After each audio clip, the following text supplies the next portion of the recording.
Briefing. China's economy. Arise, consumers.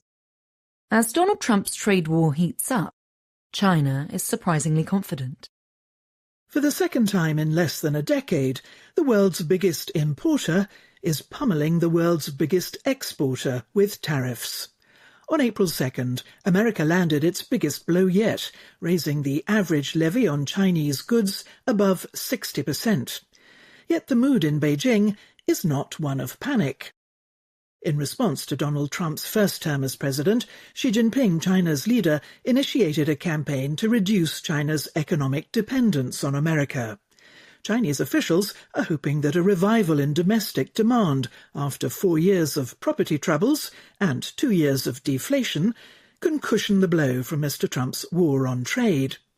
As proof that consumers are cheering up, Li Qiang, China's Prime Minister, has pointed to Ne Jia 2, an animated film that smashed box office records during the Spring Festival holiday.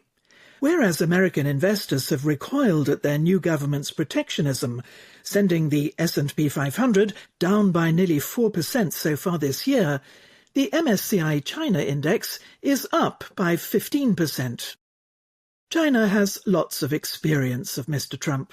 His first administration punished China for obliging American firms to hand over intellectual property under a legal provision, Section 301, that allows the president to act against countries that abuse international trade. A 7-month inquiry concluded that China's extraction of technology had cost America at least $50 billion a year. Mr. Trump's team therefore slapped tariffs on a similar sum of Chinese imports, from arc lamps to chicken incubators. When China retaliated with levies of its own, America upped the ante. By the end of the tussle, America had imposed tariffs on roughly 2/3 of Chinese goods. At its worst, the war reduced China's GDP by as much as 0.8%, according to Goldman Sachs, a bank. America also almost crippled one of the country's leading telecoms companies, ZTE, by denying it access to American technology, before Mr. Trump spared it as a personal favour to Mr. Xi. The president's team later targeted Huawei, an even bigger icon, which America deemed a threat to national security.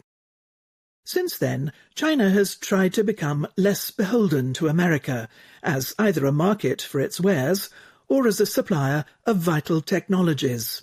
It now sells less than 15% of its exports to America, down from almost a fifth in 2017.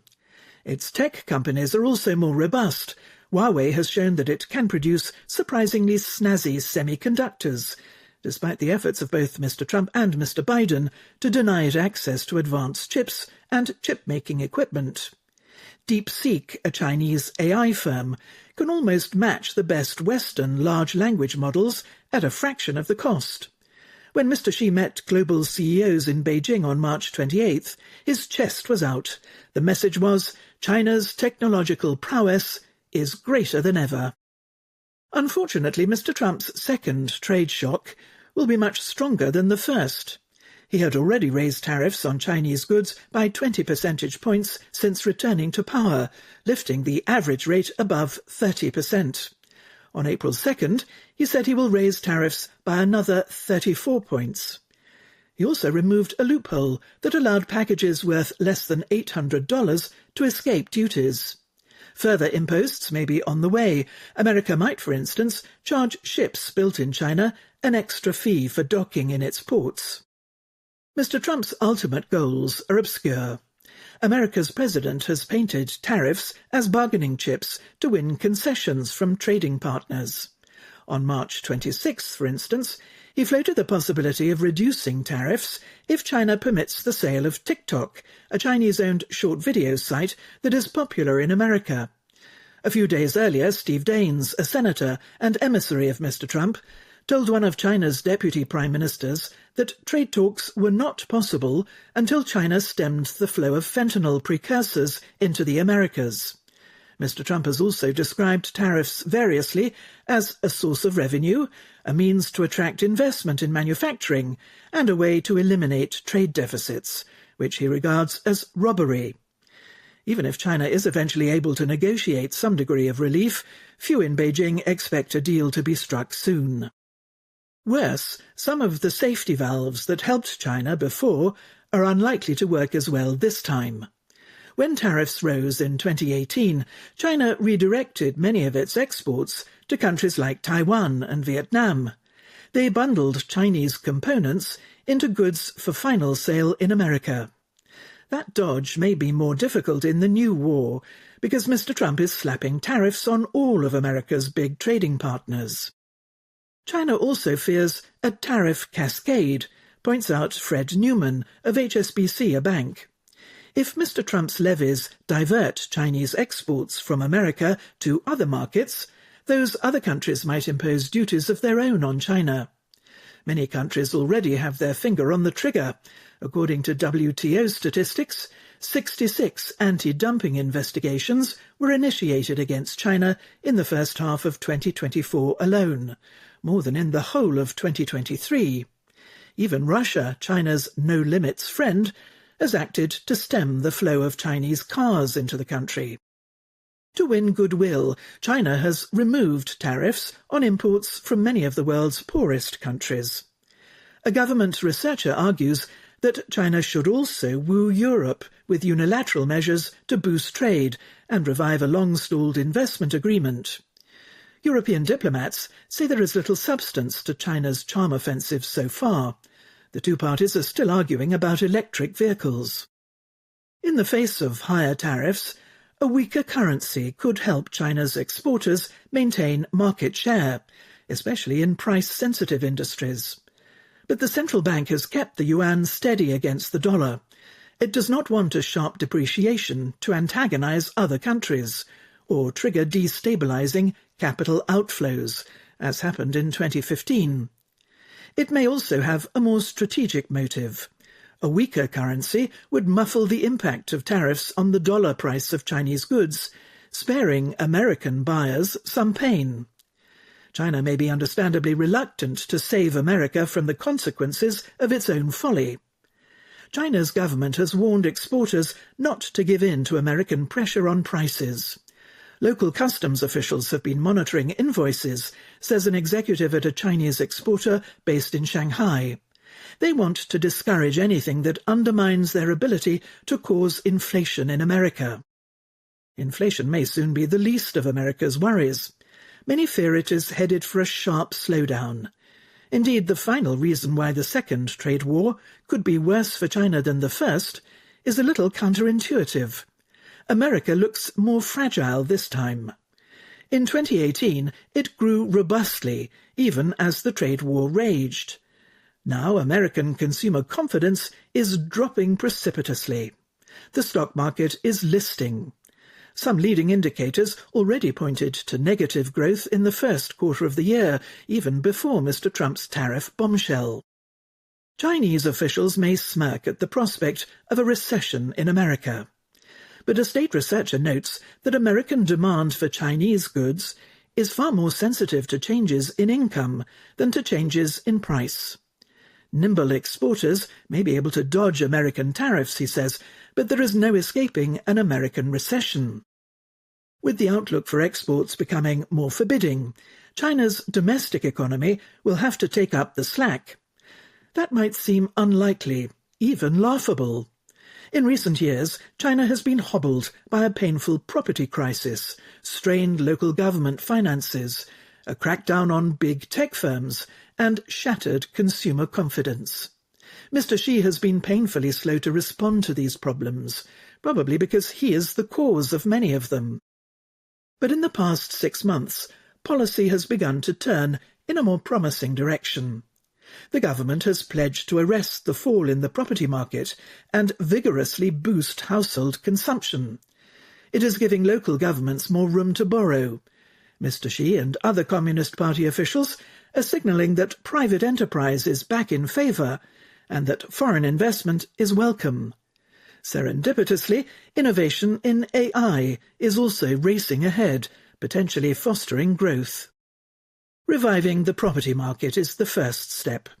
In 2020 to 2021, The central government orchestrated a credit crunch meant to halt the unsustainable expansion of the sector. It succeeded all too well. Most large developers have since buckled under the pressure. Prices tumbled and demand for homes collapsed. Sales of residential floor space have halved since 2021. Property and allied industries once accounted for roughly a quarter of China's GDP. Its collapse has therefore reverberated throughout the economy. The slowdown in building hit labour markets and the myriad industries that feed into construction, such as glass and steel. Not even the government was spared. Because local authorities relied heavily on land sales for revenue, their ability to provide services and counteract the downturn was constrained. Ordinary people have also been victims. Homeowners' net worth shrank on paper, denting their willingness to spend. In Shenzhen, the country's sparkling southern tech hub, average home prices fell by nearly 20% between 2021 and 2023. Tens of millions of families have also paid up front for homes that have never been built by cash-strapped developers. The good news for the Communist Party, however, is that the worst of the housing crisis appears to be behind it. Sales volumes are falling less steeply now than a year ago. Prices in some large cities, such as Shanghai and Nanjing, have started to rise again. Some analysts believe national prices will stabilise by early next year. Some government researchers argue that the deflation of the property bubble was both desirable and inevitable. Even the timing was good. China succeeded in popping the bubble in the brief interval between the two trade wars. If property speculation had been allowed to continue growing unchecked, only to collapse as tariffs soared, the outcome would have been much worse. Long-suffering local governments have also been given more relief this year. They have been allowed to raise an additional 6 trillion yuan, that's $830 billion in bonds over 3 years, to refinance riskier hidden liabilities that often lie on the balance sheets of the investment vehicles they sponsor. They can also issue a record 4.4 trillion yuan in special bonds this year, up from 3.9 trillion yuan last year. These funds can be used to pay off arrears to companies and employees, and even buy land. That should get more money circulating in some of the worst-off places. China's many local governments are, after all, both big employers and big consumers of goods and services in their own right, says Yao Yang, an economist. They may underpin as much as 30% of domestic consumption. The financial woes of China's local government have provoked a broader shift in the party's thinking on economic policy. In September, its powerful 24-member Politburo promised to stabilise the property market and strengthen counter-cyclical measures. At the annual meeting of China's legislature in March, the government unveiled additional borrowing amounting to about 2% of GDP in 2025. Some of that extra money will be spent building better infrastructure, a habitual priority. But an unusually large chunk will be funneled to households. Their consumption accounts for only about 2/5 of GDP in China, compared with around 1/2 to 2/3 in most other big economies. Vigorously boosting this share ranked first among 10 pressing tasks for the government this year, above Mr. Xi's cherished goals of modernising industry and becoming more self-reliant in technology. To this end, the government has doubled the size of its trade-in scheme for consumer goods, such as cars and household appliances, now worth 300 billion yuan. It has also broadened its scope to include smartphones and other electronics. Civil servants' pay has been raised, as has the miserly pension available to city folk who do not work and rural residents. More generous financial aid for students and bigger subsidies for health insurance are also promised. In a 30-point plan released a few days after the legislative meeting, officials pledged to raise the minimum wage and expand childcare subsidies.